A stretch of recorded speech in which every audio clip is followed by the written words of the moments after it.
어느덧 7월 달이 이제 마지막 오늘 주일이 됐습니다.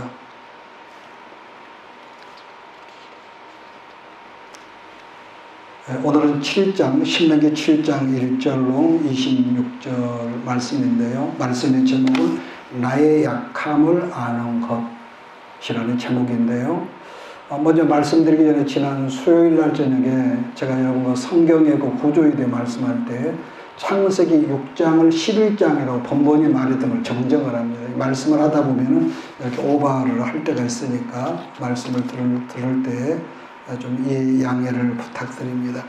자, 오늘 본문 말씀 신명기 7장 1절로 26절에서요. 이 말씀은 1절부터 11절까지는 하나님의 백성으로서의 조건을 말씀하고 있는데, 자, 그렇다면 하나님의 백성으로서의 조건이 뭐냐 또 이렇게 묻지 않겠습니까? 물론 하나님 없이 살아가는 세상 사람의 조건하고는 물론 다르지요. 그런데 세상 사람은 하나같이 뭡니까? 자기 힘, 자기 어떤 능력, 어떤 그런 걸 추구하다가 다른 사람의 힘이 있는 사람들은 힘이 없는 사람들을 뭐죠? 빼앗으려고 그러죠.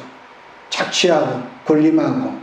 자, 그렇기 때문에 세상에서는 자기의 강함을 할 수만 있으면은 뻥튀기를 하고 나 이렇게 강한 사람이야, 나 이렇게 똑똑한 사람이야, 이렇게 자기를 마음껏 부풀리는 거죠. 그러니까 이렇게 강함을 드러내다 보니까 가급적이면은 뭐가 또 있습니까? 상대적으로 자기 약점, 약함을 어떻게 하든 이걸 거짓말로 포장을 하고 숨기려는 거죠. 그러나 하나님께서 좋아하시는 하나님 백성의 특징은 강함이 아니라 약함이라는 거예요.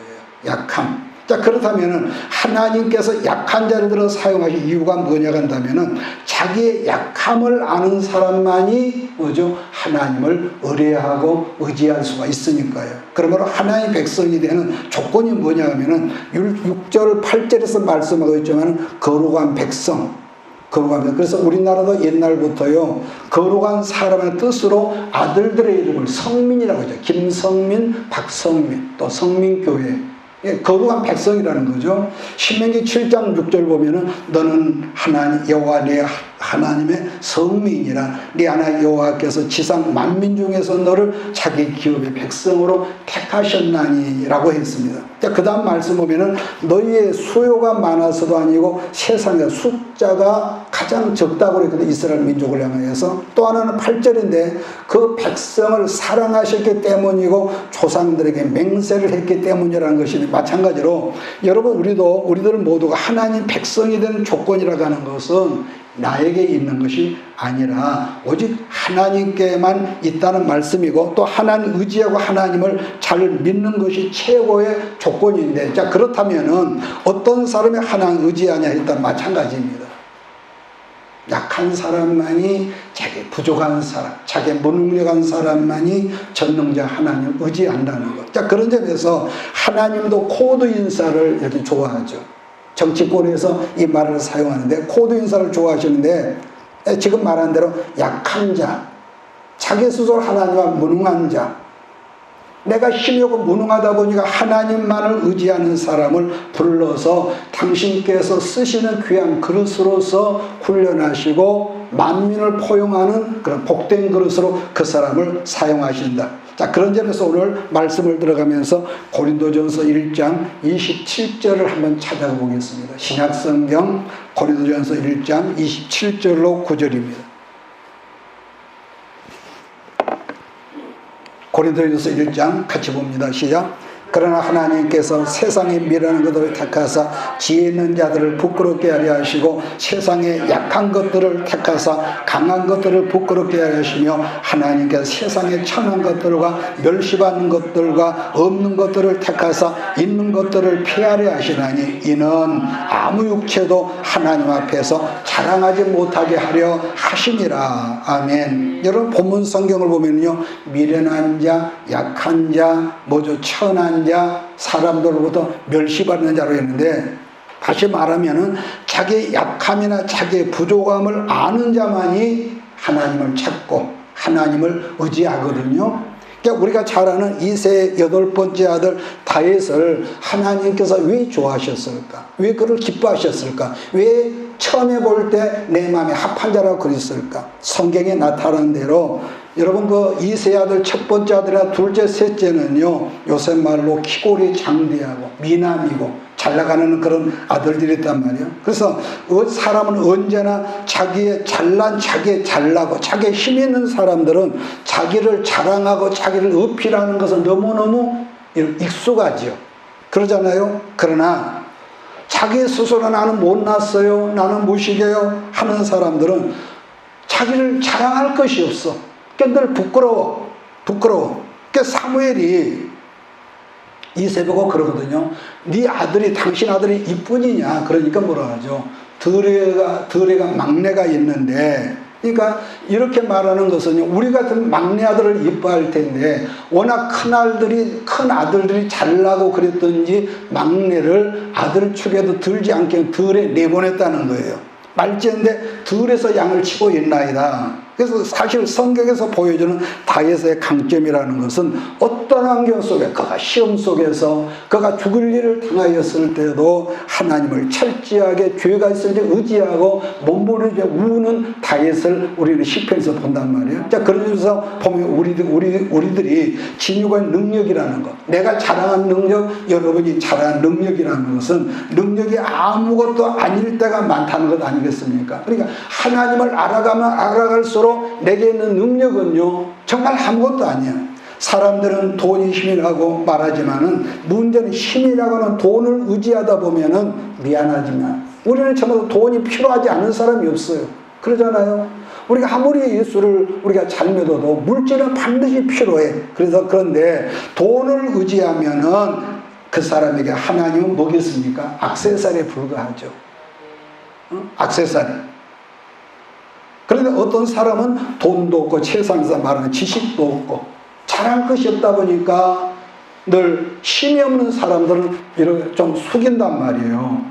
그러다 보니까 의지할 것은 오직 하나님밖에 없다는 것인데, 그러한 진리를 깨달은 바울 선생이 고린도후서 12장 9절에서 어떤 고백을 하느냐, 내 능력이 약한 데서 그 다음에 기억합니까? 온전해짐이라 하시니라. 그러므로 도를 크게 기뻐함으로 나의 여러 약한 것이 여러 개 있다.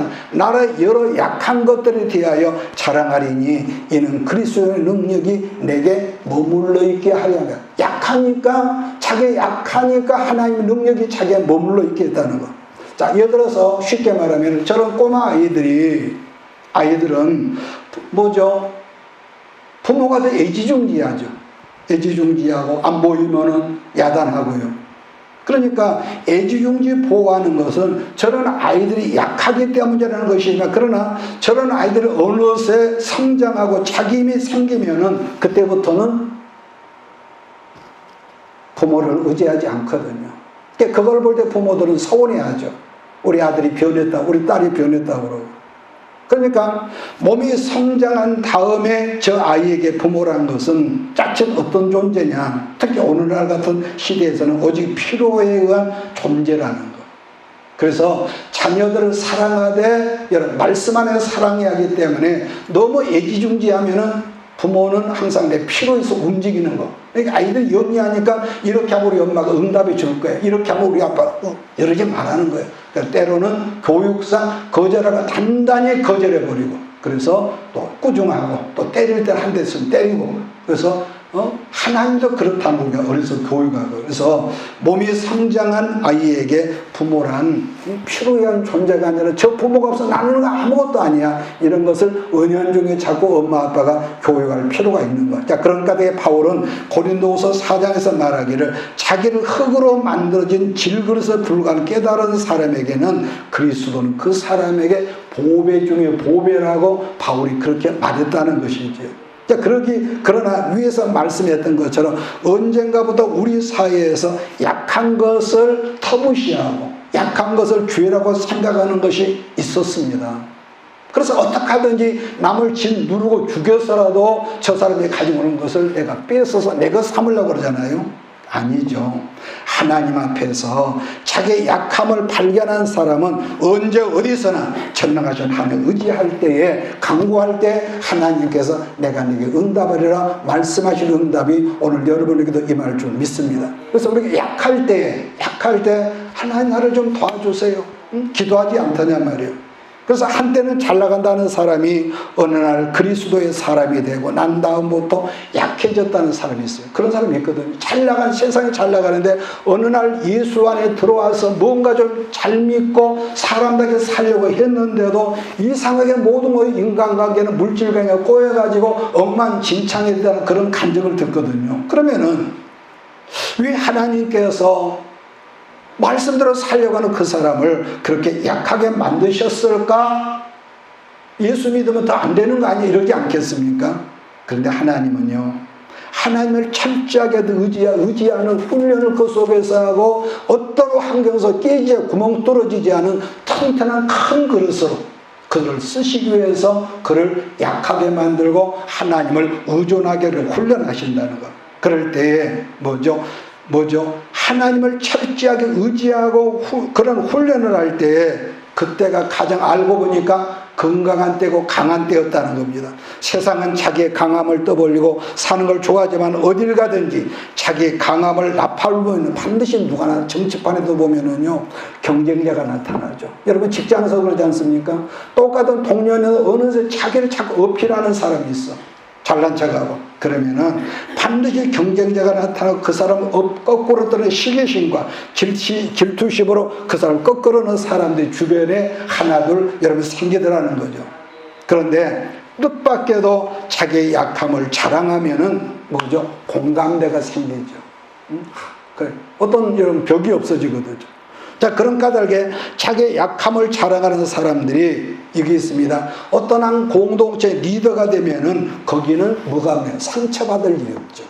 왜? 리더가 약한 것을 자랑하기 때문에 거기에서는요 특별히 상처받을 것이 없고 리더보다 잘하는 사람이 있으면 그 사람을 격려하고 지지하고 박수 쳐주니까. 그래서 분명 약해 보이지만 실제는 강하다는 것은 하나님께 약한 사람을 하나님의 축복의 통로로 사용하시기 때문이라는 것인데, 그런지 모르가 예수가 깊어져 가고 예수의 에너지가 채워질수록 나의 부족한 것을 하나님께 내세울 수밖에 없다라는 거죠. 자, 그 다음에 두 번째 말씀은 12절부터 마지막 26절까지인데요. 26절까지인데 거기서는 뭐냐?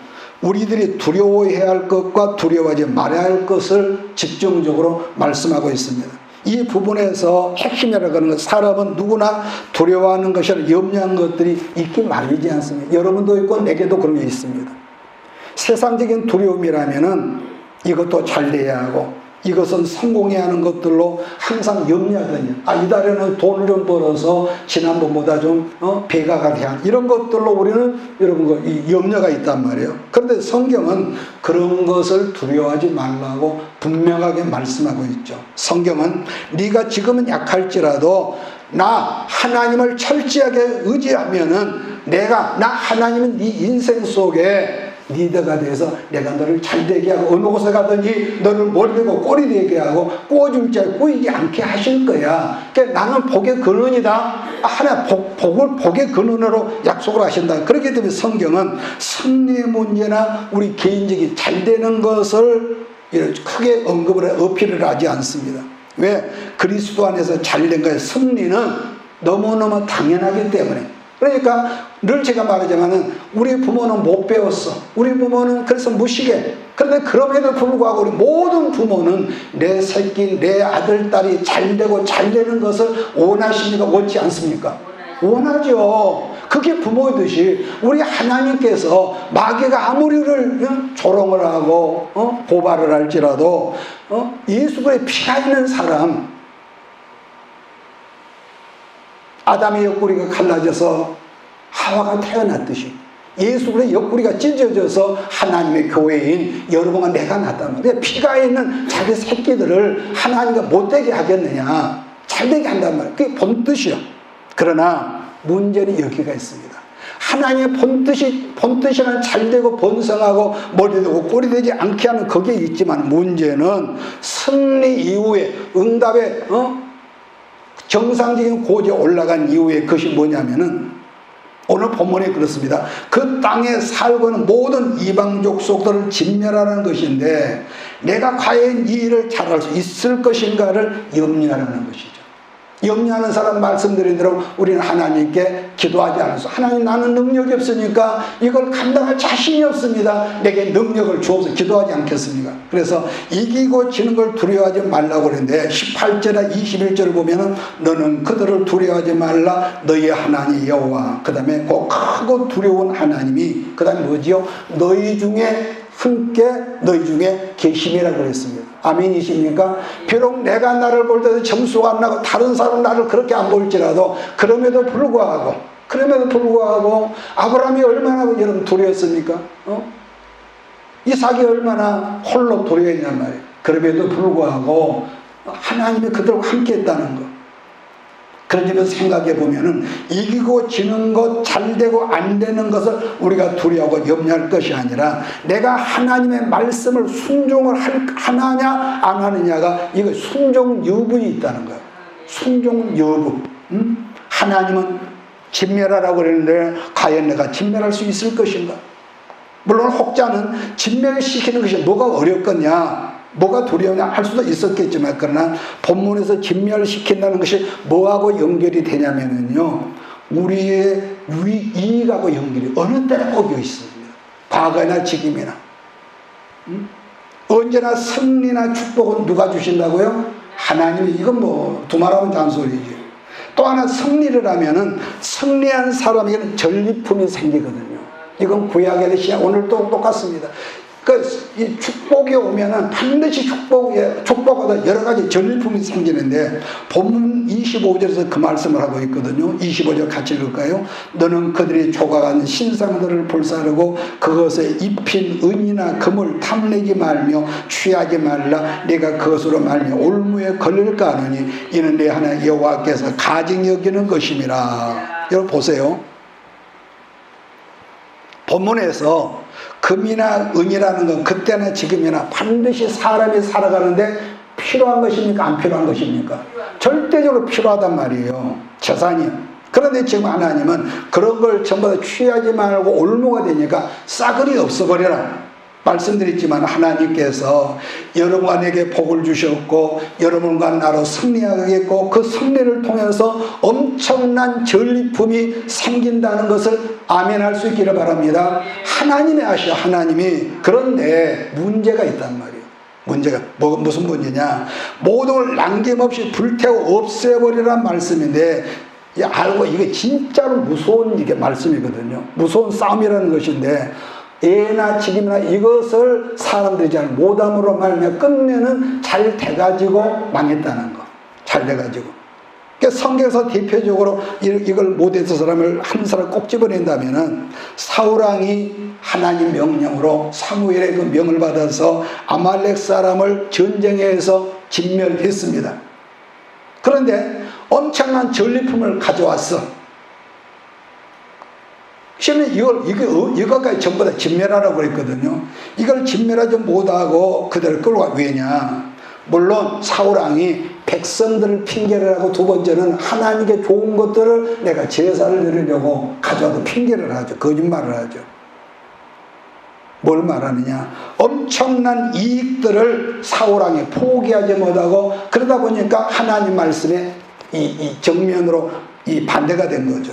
그래서 무엇보다 하나님께 제사를 드리고 죽이지 않고 모든 좋은 심선을 잡았다고 이 뻥을 치는데요. 그러므로 이미 제가 말씀했죠. 이기고 지고 잘되고 안 되는 것이 문제가 아니라, 우리는 여러분 보세요. 말씀에 순종을 하느냐 안 하느냐, 결론은 그것이 있다는 거예요.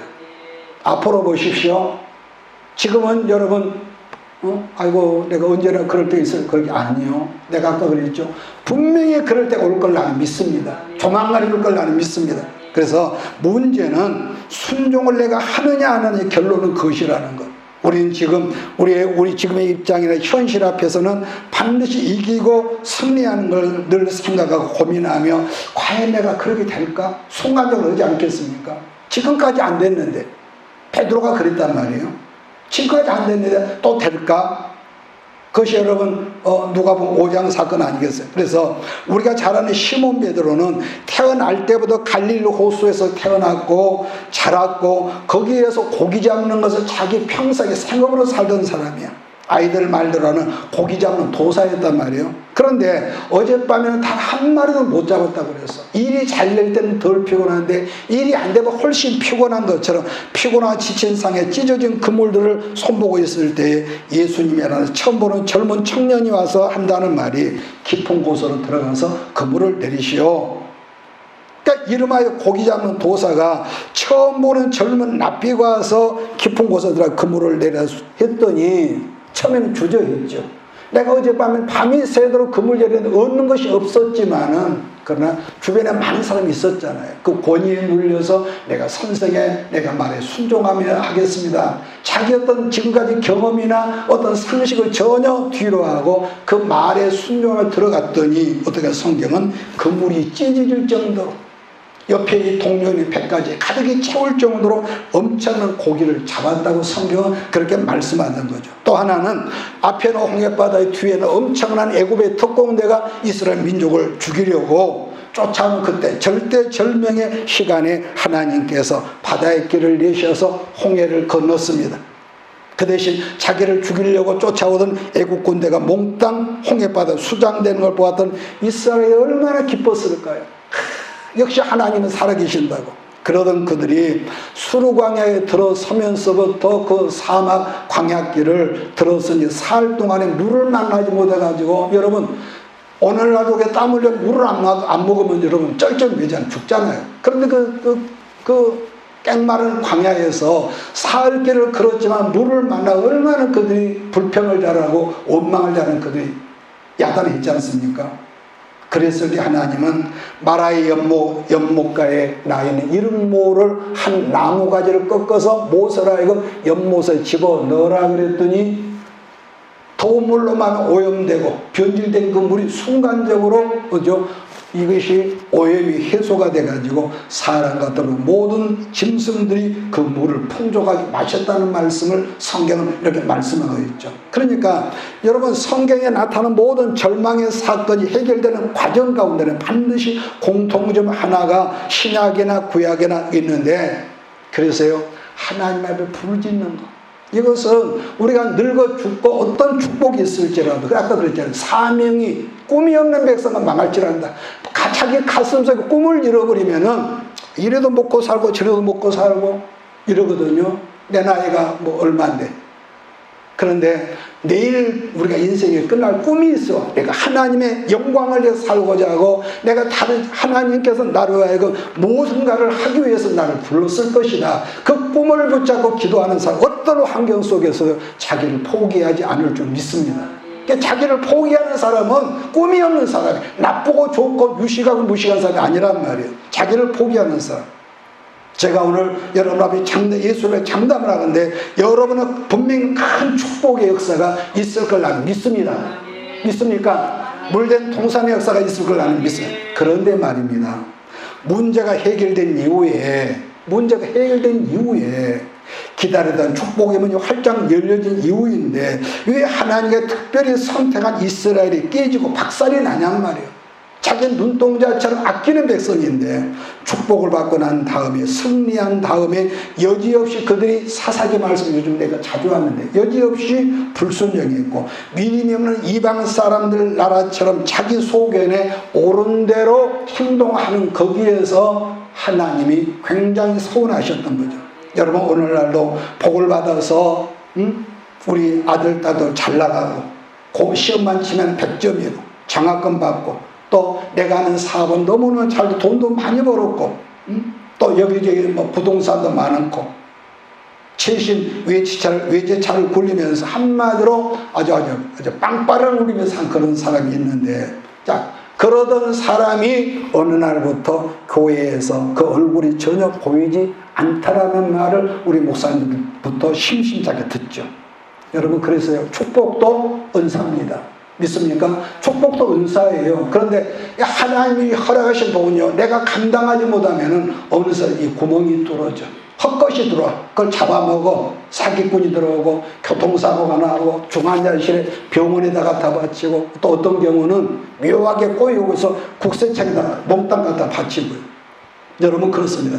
제가 지금 뭘 말하고자 하면은 하나님께 보여준 모든 축복들이 은혜가 아니라 나를 죽이는 독이 되지 않도록, 축복이 여러분 나를 죽이는 독이 되지 않도록 하려면은 모든 범사에 나는 주의 종입니다. 하나님 나의 왕이십니다. 이걸 인정하고 하나님이 나의 왕이신과 주인됨을 인정할 때에 우리는 그 앞에서 여러분 청지기로서 고개를 숙이지 않을 수 없는 거 아니에요. 내 것이라고 생각하는 사람은 부자란 말이에요. 그럼 아무리 내 것이 많아도 내 것이 아니라 주께서 내게 맡기셨다는 것은 그 사람은 가난한 사람.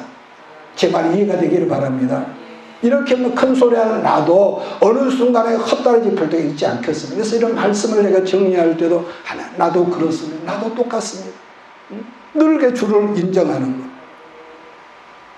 그래서 성경은 여러 군데 어떤 장치를 숨겨놔서 장치를 숨겨 소개하는데 가장 대표적인 것은 내게 주신 모든 것은 어떤 것도 하나, 내 건강도 지식도 젊음도 능력도 하나님께로 왔다는 것을 응답하는 자세가 정직한 11조 생활이거든요. 하나님께 주셨다는 거.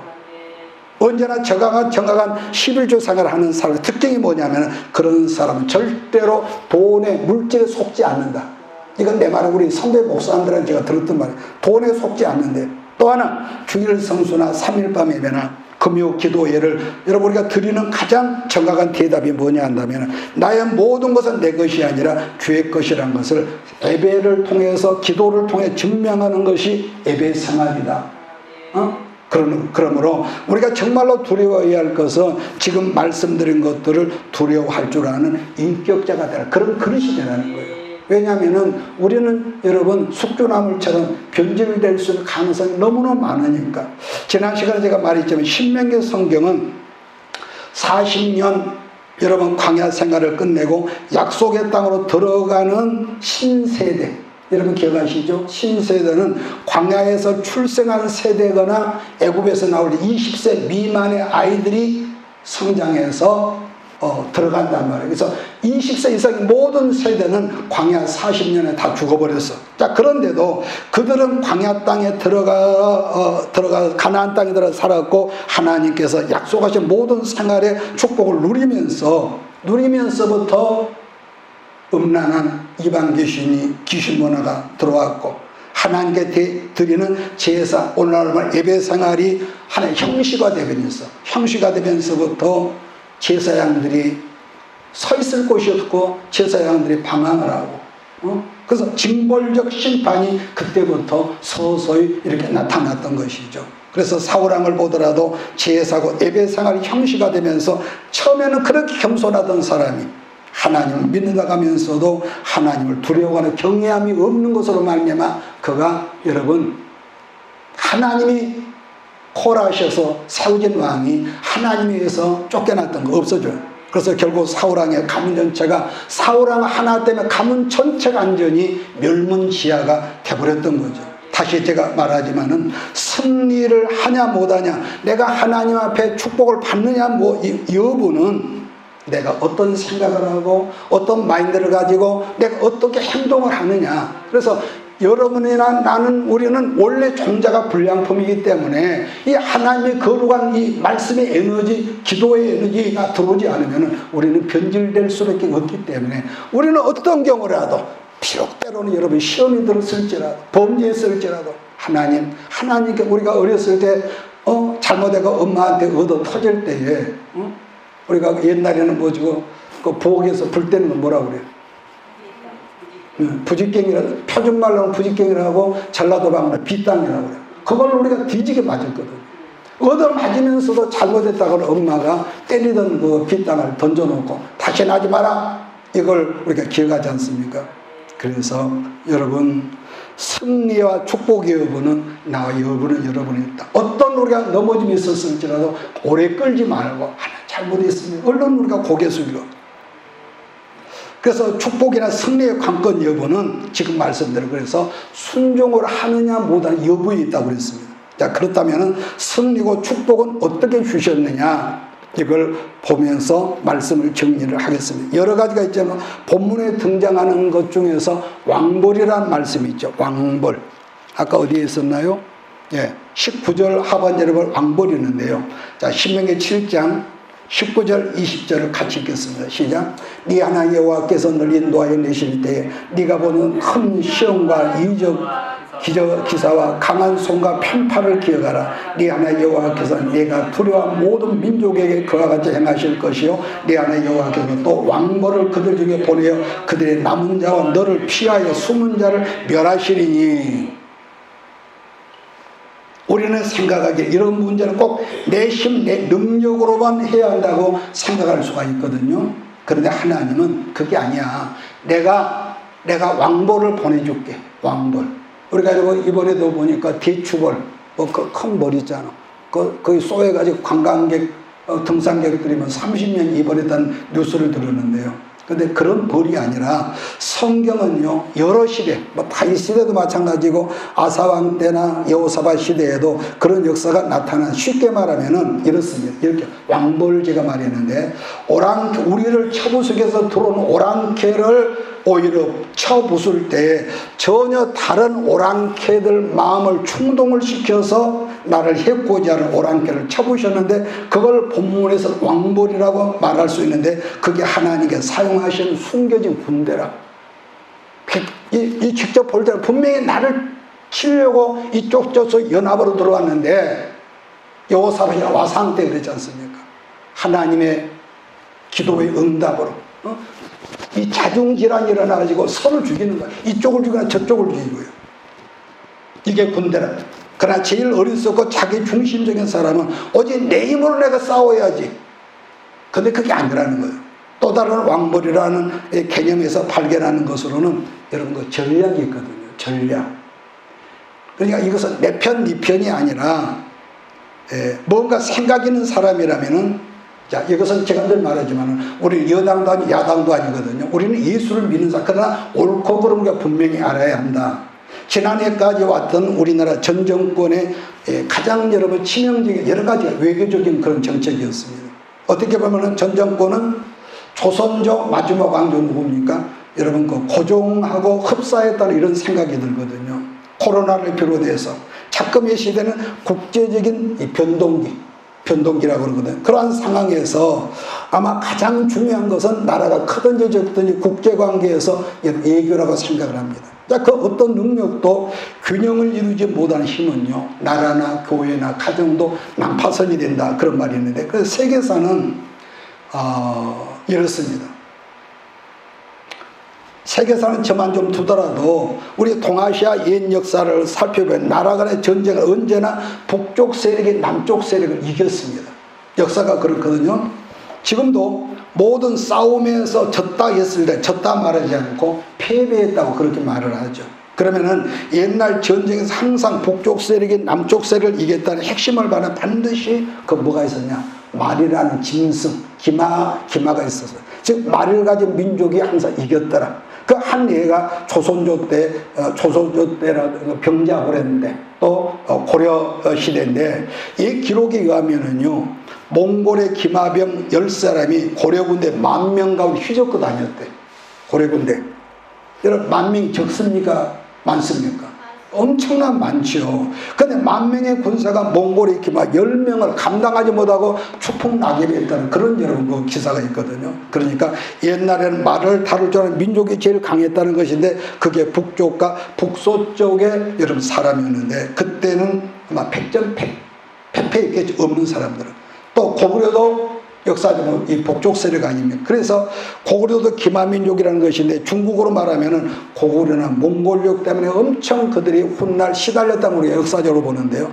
그렇다면은 고구려나 몽골족을 방해하는 남쪽에서 강화를 시켜서 전쟁을 대비하는데, 그래서 갑자기 역사 얘기가 나는데, 우리나라 역사에도 강개토왕 대왕이라든지 장수왕이라든지 이런 사람들이 고대 시대 때 지금의 평양으로 천도를 했는데 이건 후퇴를 하는 것이 아니라 그때보다 해양 세력 바다, 나중에 신라 시대 때 그 장보고라든지 막 이런 얘기는 나중에 한번 하겠습니다만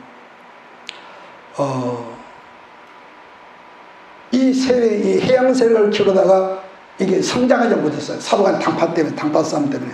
그래서 나중에는 수나라나 당나라에게 고구려가 여러분 그렇게 깨지고 말거든요. 그래서 그런지 외교는 아까 말 균형이라고 그랬는데요. 곧 영원한 적군도 없고 영원한 아군도 없는 것이 국제관계라고 그러죠. 인간관계도 그렇습니다. 저 사람 조금 나한테 잘해 영원한 아군이다. 여러분 그건 안 되죠. 그래서 가급적이면 성경에 말하고 우리는 화평하게 해야 하고 믿습니까? 조금 싫다 해서 영원히 적이 아니란 말이에요. 지금 우리나라도 이 조그만 땅, 그것도 남과 북으로 갈라진 땅 주변에는 미국과 일본과 중국과 러시아 이렇게 북한이 또 있습니다. 근데 성경을 보면은 우리만 그런가 옛날 이스라엘 역사가 그랬거든요. 북쪽에는 아수르, 북동쪽에는 바벨론, 서쪽으로 로마, 남쪽에는 어디입니까? 이집트, 애굽이었거든요. 그런데 제가 아까 이 정권을 말해 어떤 나라도 우파도 있고 좌파가 있습니다. 미국 같은 나라도 내파가 있고 비파가 있거든요. 그러니까 근데 문제는 뭐냐? 우리나라는 우파에서 너무 오른쪽으로 치우치고 또 좌파에서 너무 왼쪽으로 치우치고 이게 지금 우리나라의 치명적인 약점이란 말이에요. 그러니까 예를 들면 지난 정권 때는 미국하고도 별로였고 일본하고도 등을 돌리고 살았죠. 그런가 하면은 중국 앞에는 굴욕적인 예교라. 우리나라 대통령이 중국 가서 시진핑이 없어가지고 혼자 식당에서 밥 먹는 역사를 우리가 봤단 말이에요. 북한은 남쪽 대통령한테 삶은 소대가리를 요구를 해도 한마디도 대꾸를 못했습니다. 그만큼 굴욕적인 그런 예교입니다. 물론 모든 외교관계란 지도자가 결정한 문제겠지만 중요한 것은 국제관계에서 전략을 제가 말했는데요. 그런데 고한말이나 아까 말한 병자호란 때나 지난 민주당 정권에서도 분명한 전략이 없었어. 그런데 과거 김대중 대통령 때나 노무현 대통령 시대 때는요. 그래도 이 나라를 살아가는 이 정치적 어른들이 있었습니다. 어른들이 있었어요. 그때는 어른들이 큰 기침하면은 밑에 이 신병들이 끽소리 안 했거든요. 그런데 지난 이 문재인 정권 때는 어른이 없었어. 하나같이 아마추어가 나비를 치다 보니까 소리는 이렇게 많은데 그래서 한다는 말이 현 정세가 2조 만에 고종 황제가 이끌던 그 시대랑 너무 똑같다. 그런데 지금 문제는 지금 우리가 뽑았던 이 윤석열 정권도 위태하다. 이런 말을 자꾸 말하거든요. 그래서 지난 시간에 말했지만 여러분 우리가 대통령을 기도해야 합니다. 우파가 좋다, 좌파가 이게 아니라 어떤 나라도 오른쪽과 왼쪽이 균형을 맞춰야 건강한 나라, 건강한 교회가 됩니다. 제 말 이해하십니까? 교회에서 전부 다 목사편만 되면은 어떤 그 교회가 뭐가 되겠어? 때로는 반대하는 세력도 있어야 균형을 이룬다는 거예요. 그래서 균형 잡힌 외교적 전략에 부재했던 이조 말과 같은 평을 했단 말이에요. 그런데요. 그러면은 우리 시대 모든 크리스찬의 전략이 뭐냐? 여기 말하고 끝내겠는데요. 여러분이나 우리의 모든 전략은 우리 하나님의 성령입니다.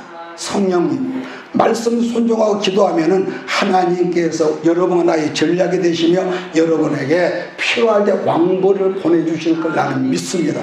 전략이란 다른 말로 말하면 모략이고 야고보서 성경으로 말하면 표현하면 하나님의 지혜죠. 이사야서는 지혜의 영이라고 그랬고요. 그래서 여러분에게 마지막으로 말하고 싶은 것은 과연 하나님 살아계신 믿는다면은 이 말씀에 순종하면 하나님 내 삶 속에도 우리 교회에도 우리 목사님의 사역 속에도 많은 왕보를 보내 주옵소서 기도하는 여러분 되기를 바랍니다. 그래서 왜냐? 유일한 방법은 하나님을 쉬지 않도록 역사하게 한 우리 여러분과 우리 기도 외에는요 다른 대안이 없다는 것을 여러분 항상 깨닫고 순종하는 한 주가 되기를 바랍니다. 그렇다면 왜 우리가 기도해야 하냐? 다시 말한다면 우리가 약하거든요. 그러잖아요. 쉽게 말하면 나는 사업을 해서 한 1등 하고 싶은데 지금 꼴등이란 말이에요. 따라서 자기가 연약한 존재를 아는 사람만은 하나님께 기도의 줄을 찾고 어떤 환경 속에서도 하늘을 바라보면서 내 가정 속에서 기도하는 것. 하나님께서 예루살렘 교회에서 모든 성도들이 성령 충만하고 기쁨이 충만한 가운데 모여있을 때 어떡합니까? 예수님을 떠나가면서 온 세상에 흩어진 불꽃이 되라고 그랬는데 그들이 안 그랬거든요. 그래서 그들을 사방으로 흩어지게 보내게 했던 왕벌이 누가 나옵니까? 그 당시에 헤롯이라는 왕벌 핍박자가 등장한 거죠. 그래서 이스라엘 백성이 마찬가지로 애굽에서 하나님의 약속을 잊어버리고 잘 먹고 잘 살고 400년 세월이 이렇게 가까워졌을 때도 태평성들 있을 때 그들에게 아브라함과 이삭과 야곱에게 약속하셔서 언약을 생각나게 하고 부르짖어 기도하게 통로가 뭐냐? 그게 바로 애굽의 바로왕이라는 왕벌이었다는 거예요. 왕벌. 그게 왕벌 역사입니다. 그래서 하나님은 언제나 어려운 시험을 통해서 우리에게 질병이나 경제적인 문제로 우리를 정신 차리는, 그것은 우리 부모가 우리를 망하게 하는 것이 아니듯이 하나님은 절대로 우리를 망하게 하는 것이 아니라 그런 크고 적은 왕벌 사건으로 말미암아 우리 하나님께서 여러분에게 기대하시는 게 뭐냐 한다면 우리도 더 싱싱해지고, 믿습니까? 회를 먹어도요 싱싱하게 맛있지 물칸에 여러 날도 맛도 없어. 식중독 걸리고. 그러니까 그런 시험을 통해서 이겨낼 때 영적인 근육이 생기고 여러분 피곤치 않고, 여러분 그러지 않습니까? 우리는 우리 삶 가운데서 하늘만 쳐다보는 거에 부지런히 우리 힘으로 삽질로 해야 합니다. 나는 그거 믿습니다. 그러나 이걸 알아야 합니다. 마지막 내 힘으로 1000번만 삽질을 하는 것보다 여러분의 기도를 통해서 어느 순간 하나님께서 성령으로 보내심을 입은 왕벌들이 우리를 훈련하는 왕벌에 우리를 축복, 우리를 돕는 왕벌들이 와서 포크레인으로 한 번만 뒤집어 버리면 게임 끝. 할렐루야. 그래서 이사야 62장 우리가 여기 보고 오늘 말씀하십시다. 이사야 62장 6절 구약성경.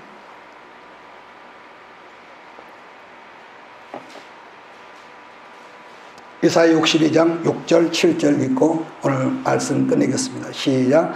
예루살렘이여, 내가 너의 성벽 위에 파수꾼을 세우고 그들 나에겐 주야로 계속 잠잠하지 않게 하였느니라. 너희 여호와로 기억하게 하시게 하는 자들아, 너희는 쉬지 말며 또 여호와께서 예루살렘을 세워 세상에서 찬송을 받게 하시기까지, 그 다음에 그로 쉬지 못하게 하라. 할렐루야. 하나님을 뭐로 쉬지 못하게 하라는 거냐? 여러분 불우한 재판관을 기억하시죠? 한 가부가 억울한 사정을 당해서 한 번, 두 번 부탁을 해도 하나님을 두려워하고 사람을 무시하는 재판관이 그 기도에 응답하지 않았다고. 그러니까 날마다 쫓아다니니까 재판관이 하나님을 두려워하지 않고 백성을 두려워하지도 않는데 내가 귀찮아서 저 가부의 이 소원을 들어줘야겠다. 그 말을 예수님이 했던 것이죠. 그러니까 어쩌다가 한번 인심 쓰는 식으로 하나님 안녕하세요 요즘 이런 식으로 하지 말고 한 번 시작했으면은 끝장을 보라는 거예요. 믿습니까? 끝장을 보라는 거. 마지막으로 하나님이 이제 어떤 사람에게 배워지느냐? 첫째는 순종함으로 배워지고 말씀을 아멘으로 받아들일 때 우리 안에 채워진다는 거. 물론 어떤 때는요 우리가 순종하다 보면은 정말로 말도 아닌 것을 우리가 순종시킬 때가 있지만 그럼에도 불구하고 중요한 게 있습니다. 하나님 나를 도와주세요. 내 삶 속에 왕벌이를 보내셔서 광야의 길을 내시고 사막에 강줄기를 진 하나님 나를 도와주시옵소서. 이 기도할 때 우리 하나님의 거룩한 기름 부음의 역사가 여러분과 우리 모두에게 나타날 것을 믿습니다. 기도합니다. 이것이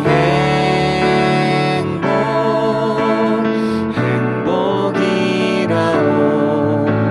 세상은 알 수 없는 하나님 선물. 이것이 행복이라오. 하나님의 자녀로 살아가는 것.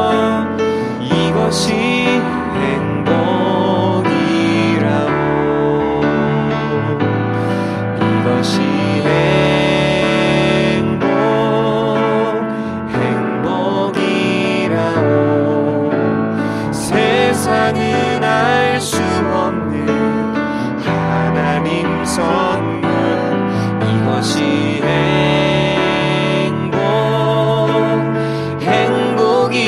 행복이라오. 하나님의 자녀로 살아가는 것 이것이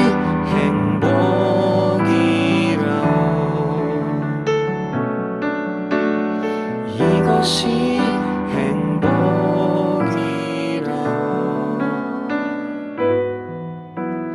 이것이 행복